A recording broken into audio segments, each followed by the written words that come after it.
Bismillahirrahmanirrahim. Assalamu alaikum students. Today our topic is use of can and could. This is modal verb.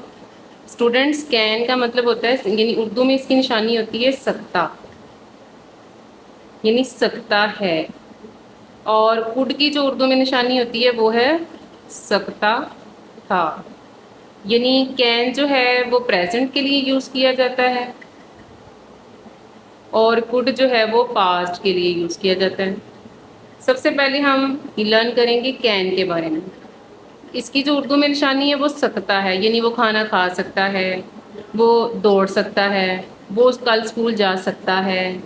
यानी ऐसा फ़िक्रा जिसकी आखिर में सकता है आता हो, उसको कैन के साथ उस सेंटेंस को हम बनाएंगे।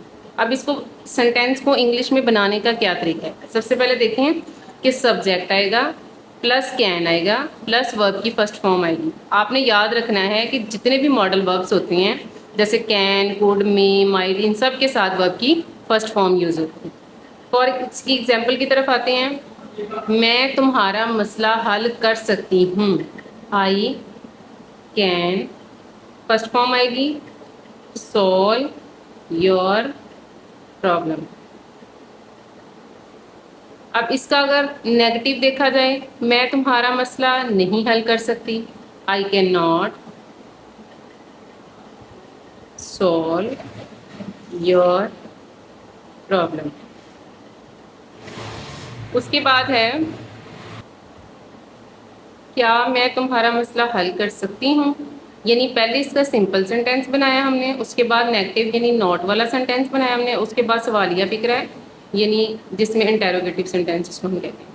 क्या मैं तुम्हारा मसला हल कर सकती हूँ, कुछ भी नहीं करना। कैन को उठाकर आपने सब्जेक्ट से पहले ले आना, ये क्वेश्चन वाला हो जाएगा। सबसे पहले हम लिखेंगे can I solve your problem. क्या मैं तुम्हारा मसला हल कर सकती हूँ। आपने ये बात याद रखनी है, टेंसेस में भी ऐसे होता है और ये simple use of can could है, इसमें भी ऐसे ही। ध्यान से सुने। सबसे पहले सब्जेक्ट आएगा plus helping verb plus verb की फर्स्ट फॉर्म, उसके बाद ऑब्जेक्ट। नेगेटिव सेंटेंसेस में आपने कैन के साथ नोट लगा देना है। इंटेरोगेटिव सेंटेंसेस में आपने कैन को उठाकर सेंटेंस से और सब्जेक्ट से पहले लिया। ठीक है, ये बिल्कुल छोटी सी बात है।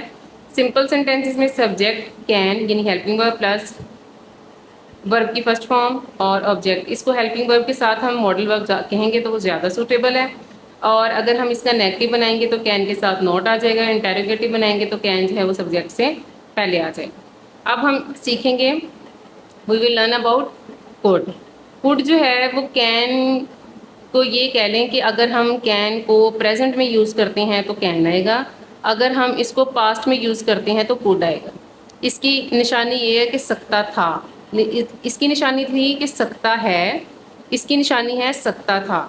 सबसे पहले देखें सब्जेक्ट आएगा, कुड आएगा यानी मॉडल वर्ब, उसके साथ वर्ब की फर्स्ट फॉर्म प्लस ऑब्जेक्ट। अगर हम इसका नेगेटिव बनाएंगे तो कुड के साथ नॉट आ जाएगा, अगर हम इसका इंटेरोगेटिव बनाएंगे तो सब्जेक्ट से पहले कुड आ जाएगा। अब इसकी एग्जाम्पल की तरफ देखते हैं। वो कल पहुंच सकता था। ही वो है तो ही आएगा, he could reach yesterday. Next देखें, वो कल नहीं पहुंच सकता था। अब ये नेगेटिव सेंटेंस है, he could not reach yesterday.